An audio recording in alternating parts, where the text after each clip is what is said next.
Exam শেষ। এতিয়া বহুতেই ভাবিছে এতিয়া কি কৰিম। এই ফ্ৰী টাইমটো যদি সঠিকভাৱে ইউজ কৰা যায় তেন্তে এই সময়টোৱে তোমালোকৰ ফিউচাৰ চেঞ্জ কৰিব পাৰে। কাৰণ মাৰ্কছ সকলো নহয়। আজিৰ যুগত স্কিলে তোমালোকক আগুৱাই নিব। আজি আমি জানিম ষ্টুডেণ্টছৰ বাবে বেষ্ট স্কিলছ, যিবোৰ শিকিলে তোমালোকে ফিউচাৰত আনতকৈ এঢাপ আগত থাকিব পাৰিবা। তেন্তে চলক ভিডিঅ'খন আৰম্ভ কৰোঁ।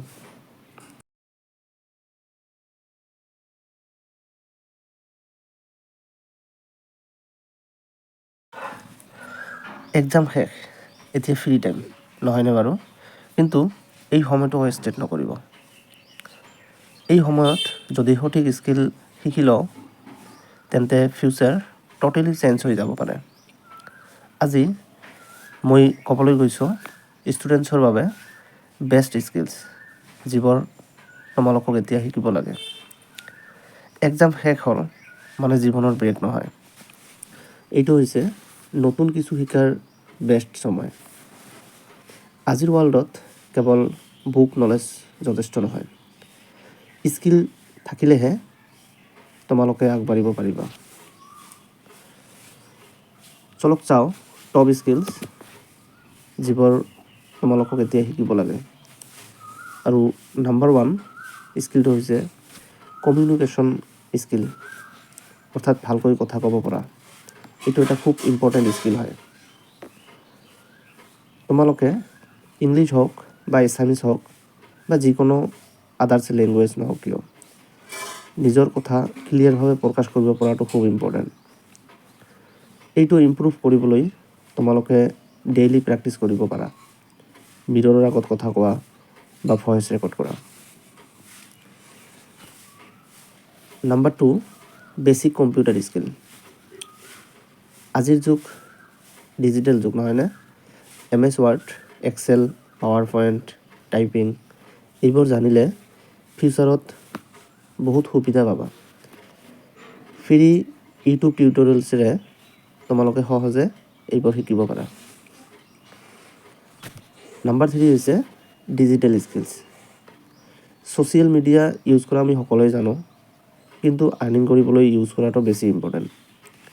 Video' editing, graphic design, content creation এইবোৰ স্কিল শিকিলে তোমালোকে অনলাইন ইনকাম কৰিব পাৰিবা। Number 4 time management. বেছি ষ্টুডেণ্টছ এইটো ইগন'ৰ কৰে, কিন্তু ছাকচেছফুল মানুহবোৰৰ মেইন চিক্ৰেট হৈছে টাইম মেনেজমেণ্ট কৰা। ডেইলি ৰুটিন বনাওক আৰু এইবোৰ ফ'ল' কৰক। নাম্বাৰ 5 ফাইনেন্সিয়েল নলেজ, অৰ্থাৎ টকা কেনেকৈ মেনেজ কৰিব লাগে, ছেভিং, ইনভেষ্টমেণ্ট এইবোৰ বেছিক নলেজ য়ং এজত শিকাটো খুব দৰকাৰ। এইটো তোমালোকৰ ফিউচাৰ চিকিউৰ কৰিব পাৰে। Number 6 self discipline. Motivation temporary, কিন্তু ডিচিপ্লিন লাইফ লং। ডেইলি হেবিটছ ডেভেলপ কৰক। আৰ্লি উঠা, ষ্টাডি টাইম মেইনটেইন কৰা আৰু মোবাইল কম ইউজ কৰা। আৰু নাম্বাৰ 7 প্ৰব্লেম ছলভিং স্কিল, অৰ্থাৎ আমাৰ সকলোৰে জীৱনত সমস্যা থাকিবই, কিন্তু সেইটো সলভ কৰিব পৰা স্কিল থাকিলে তোমালোকে আনতকৈ আগবাঢ়ি যাব পাৰিবা। লজিকেল থিংকিং ডেভেলপ কৰক। আৰু শেষত এটা কথা ক'ম, এক্সাম মাৰ্কছ তোমালোকৰ ফিউচাৰ ডিচাইড নকৰে, কিন্তু তোমালোকে শিকা স্কিলবোৰে তোমালোকক ছাকচেছফুল বনাব পাৰে। সেইকাৰণে এই ফ্ৰী টাইমটো ইউজ কৰক, নিজক ইম্প্ৰুভ কৰক আৰু নিজৰ ড্ৰিম ফ'ল' কৰক।